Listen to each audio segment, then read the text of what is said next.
Helena Paiva aprendera desde o berço que o dinheiro era uma chave mestra capaz de abrir quase todas as portas do mundo. Havia aprendido isso nas suítes presidenciais dos hotéis de sua família, espalhados pelos 5 continentes, nos corredores de mármore importado da mansão, no Jardim Europa, em São Paulo, e nas salas de aula das escolas suíças, onde seus colegas eram filhos de embaixadores e magnates do petróleo. Aos 38 anos, Helena não era apenas uma mulher rica, ela era uma instituição. Herdeira e atual CEO do Grupo Paiva, um império hoteleiro avaliado em 800 milhões de euros. Ela havia transformado a herança do pai em uma potência global, dobrando o número de estabelecimentos de luxo sob sua gestão. As revistas de economia, como a Forbes Brasil, estampavam seu rosto com frequência, chamando-a de a Dama de Ferro da Hotelaria.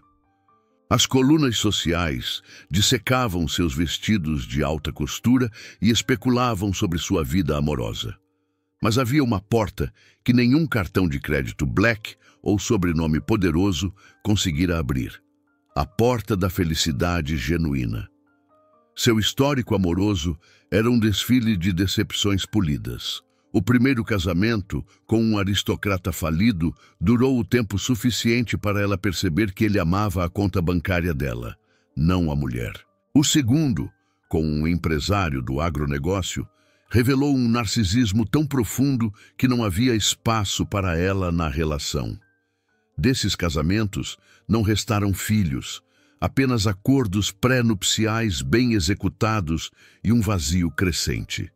Aos 35 anos, Helena tomou a decisão mais importante de sua vida, ser mãe solo através de produção independente.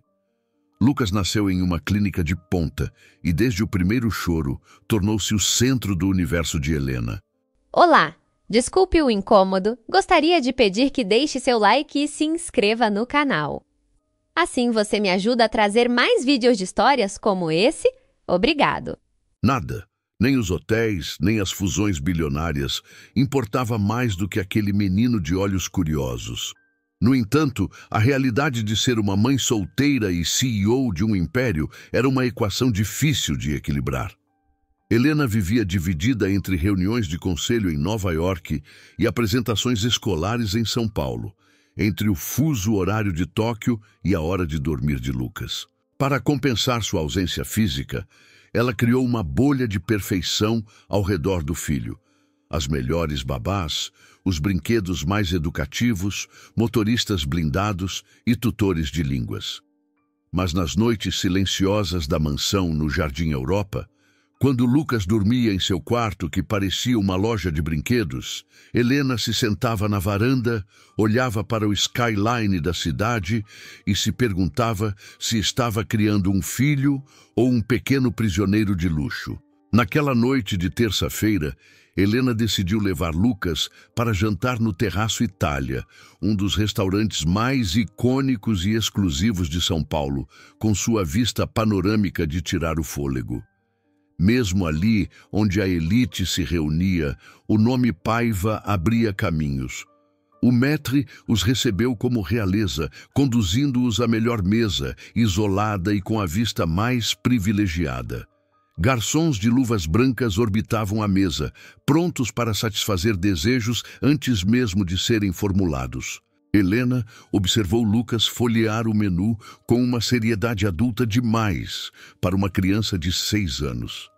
Ele estava impecável em sua camisa polo de marca, com o cabelo penteado com gel, comportado, silencioso.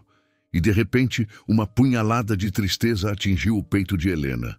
Seu filho era educado, sim, mas era solitário. Ele não tinha amigos de verdade, apenas conexões sociais com os filhos de outros bilionários. Ele vivia em um mundo asséptico, protegido de tudo, inclusive da vida. Foi nesse momento de melancolia que Helena desviou o olhar para o outro lado do salão e viu o homem da camisa azul. André Bastos, 42 anos, estava a algumas mesas de distância. Ele não parecia pertencer àquele ambiente de opulência rígida. Sua camisa azul, Estava um pouco amassada nos cotovelos, a barba por fazer, mas bem cuidada, e havia uma energia vibrante ao redor de sua mesa que contrastava com o silêncio da mesa de Helena. Ele estava com uma menina pequena, de cabelos cacheados rebeldes, que ria alto, ignorando a etiqueta do local. André era viúvo há 3 anos. Sua esposa, Carla, falecera em um acidente de carro, deixando-o sozinho para criar a pequena Bia, então com apenas 1 ano. Desde aquele dia trágico, a vida de André, um arquiteto talentoso, mas de classe média, girava exclusivamente em torno da filha. Ele havia reduzido a carga horária, recusado promoções e aprendido a trançar cabelos, cozinhar vegetais disfarçados e curar joelhos ralados.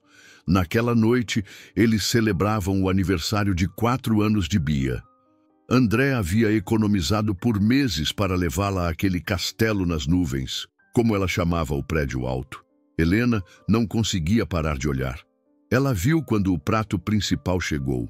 André, sem hesitar, empurrou seu próprio prato fumegante para o lado e começou a cortar a carne no prato de Bia. Ele o fazia com uma paciência infinita, soprando os pedaços quentes, fazendo aviãozinho com o garfo, ignorando completamente que sua própria comida esfriava. Ele sorria para a filha com uma devoção tão absoluta, tão desprovida de obrigação ou cansaço, que iluminava o canto escuro do restaurante. Bia ria, sujava o canto da boca de molho, e André limpava com uma ternura que fez o coração de Helena doer fisicamente. Helena conhecia muitos pais ricos, homens que viam a paternidade como um dever dinástico, que delegavam o afeto a terceiros e que mal sabiam o nome da professora dos filhos. Aquele homem era diferente. Ele não estava ali cumprindo tabela. Ele estava presente, de corpo e alma. Lucas puxou a manga de seda de Helena. "Mamãe, posso pedir o petit gâteau?" Helena assentiu, distraída, forçando um sorriso. "Claro, querido." Mas seus olhos voltaram para a mesa de André. Ela viu os dois rirem de uma piada interna. Viu a conexão invisível, mas indestrutível, que os unia. Era uma cena simples, ordinária para muitos, mas para Helena era a representação visual de tudo o que sua fortuna de 800 milhões não conseguira comprar. Quando a sobremesa de Lucas chegou, uma obra de arte de chocolate, o menino olhou para o doce e, antes de comer, olhou para Helena. "Você quer um pouco, mamãe?" A generosidade do filho, criado em meio a tanto excesso, a comoveu, mas também a impulsionou. Helena tomou uma decisão impulsiva, algo que ia contra todos os protocolos de segurança e etiqueta social que ela seguira a vida inteira. Ela precisava saber. Precisava entender como aquele homem conseguia irradiar tanta felicidade com tão pouco, enquanto ela, contudo, sentia-se tão vazia. Ela se levantou, alisou o vestido de alta costura e disse a Lucas: "Espere um momentinho, meu amor. A mamãe já volta." E sob o olhar atônito dos garçons e do maître, a mulher mais poderosa da sala caminhou em direção à mesa do homem da camisa azul, carregando uma proposta que ninguém poderia prever. André Bastos estava ocupado limpando uma mancha de molho de tomate da bochecha de Bia, quando percebeu uma sombra sobre a mesa. Ele levantou os olhos e se deparou com uma mulher que parecia ter saído da capa de uma revista de moda. Ela era deslumbrante, vestida com uma elegância que intimidava, mas seus olhos castanhos não transmitiam arrogância, transmitiam uma urgência quase desesperada. "Boa noite", disse Helena, sua voz, acostumada a comandar salas de reunião, tremendo ligeiramente. "Desculpe interromper o jantar de vocês." André piscou confuso, com o guardanapo ainda na mão. "Boa noite. Posso ajudar?" Helena respirou fundo. "Eu estava observando você e sua filha do outro lado do salão." André ficou tenso. Será que Bia estava fazendo muito barulho? Será que aquela mulher rica veio reclamar da risada da filha? Ele já estava preparando um pedido de desculpas defensivo quando Helena continuou. Eu nunca vi um pai olhar para uma filha do jeito que você olha, disse ela, com uma sinceridade desarmante. A forma como você deixou sua comida esfriar para cuidar dela, como vocês riem. Eu tenho um filho, o Lucas, ali naquela mesa. Eu posso dar a ele o mundo, qualquer brinquedo, qualquer viagem, mas eu sinto que não consigo dar a ele o que você está dando a ela agora. André olhou para Bia, que agora tentava equilibrar uma colher no nariz, e depois para Helena. A tensão se dissipou, substituída por surpresa. Eu só faço o que qualquer pai faria, gaguejou André. Não, corrigiu Helena. A maioria dos pais que eu conheço não faz isso. Eu não faço isso, não desse jeito. Eu estou sempre correndo, sempre no celular, sempre delegando. Ela fez uma pausa, reunindo coragem para a parte mais absurda de sua abordagem. Eu sei que isso vai soar loucura, mas... Você poderia me ensinar? Ensinar o quê? André estava perplexo. A ser presente, a criar essa conexão, não como uma consultoria, mas eu queria que meu filho visse como é uma família normal. Eu queria aprender a desligar o mundo e focar nele como você foca nela. André ficou em silêncio por um longo momento. Ele olhou para a mulher rica e viu, por trás das joias e da maquiagem perfeita, a mesma exaustão e medo que ele sentira nos primeiros meses após a morte de Carla. O medo de falhar com a pessoa mais importante da sua vida. Olha, moça, Helena, né? Disse André. Eu não tenho nenhum segredo. Eu erro todo dia. Queimo o arroz, esqueço o dia do brinquedo na escola, às vezes perco a paciência. Mas, se você quer aprender a ser normal, tem uma condição. Qualquer coisa, disse Helena, pronta para sacar o talão de cheques. Nada de dinheiro, disse André, antecipando o gesto dela. E nada de luxo. Se você quiser que a gente se encontre com as crianças, tem que ser no mundo real. Parques públicos, lanchonetes de bairro, sujeira na roupa. Sem motoristas, sem babás, sem áreas VIP. Você topa descer do salto? Helena olhou para suas sandálias de designer e depois para Lucas, que a observava de longe. Eu topo. Nesse momento, Lucas, cansado de esperar, desceu da cadeira e caminhou timidamente até eles. Ele parou ao lado da mãe e olhou para Bia. A menina, sem nenhuma cerimônia, estendeu para ele um cisne feito de guardanapo de papel. Meu pai sabe fazer avião também, disse Bia. Você sabe fazer avião? Não, respondeu Lucas fascinado, mas eu sei o nome de todos os planetas. Legal. O meu pai diz que eu sou de Marte porque eu sou bagunceira. Em 30 segundos, as crianças haviam quebrado o gelo que os adultos ainda tentavam navegar. André sorriu e puxou uma cadeira extra. Por que vocês não se sentam um pouco? O Lucas pode me ajudar a terminar essa sobremesa gigante que a Bia pediu. Helena sentou-se. Pela primeira vez em anos, ela não checou o celular. Ela comeu uma colherada do sorvete de Bia, riu de uma piada boba de André e sentiu, pela primeira vez, que estava exatamente onde deveria estar. Não era um encontro romântico, não ainda.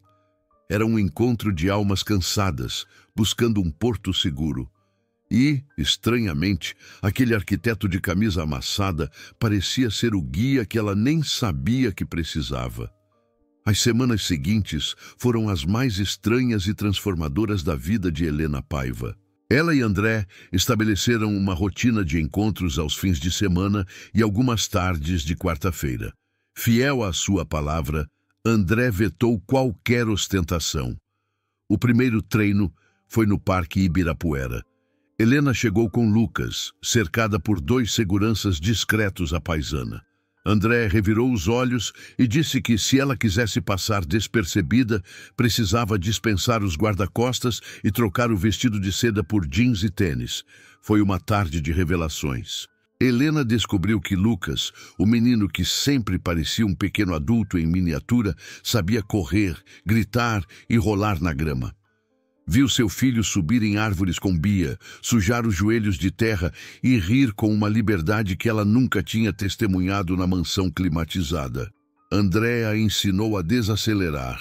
Você não precisa cronometrar a diversão, Helena, disse ele, enquanto tomavam água de coco. Deixe eles ficarem entediados. O tédio cria a imaginação. Ele a levou a uma sorveteria simples na Vila Madalena, onde as mesas eram de plástico e o sorvete derretia rápido demais. Pela primeira vez em sua vida adulta, Helena estava em um lugar público sem ser o centro das atenções, sem ser a Paiva. Ela era apenas a mãe do Lucas, com a boca suja de chocolate. Enquanto isso, André também redescobria partes de si mesmo. A solidão que ele carregava como um escudo desde a morte de Carla começou a rachar. Ele percebeu que ainda sabia rir com uma mulher adulta, que ainda podia compartilhar seus medos sem se sentir fraco. Helena, apesar de sua riqueza intimidante, era uma ouvinte atenta e vulnerável. As crianças se tornaram inseparáveis. Lucas ensinava Bia a jogar xadrez, ou tentava, e Bia ensinava Lucas a pular corda e a não ter medo de cachorros.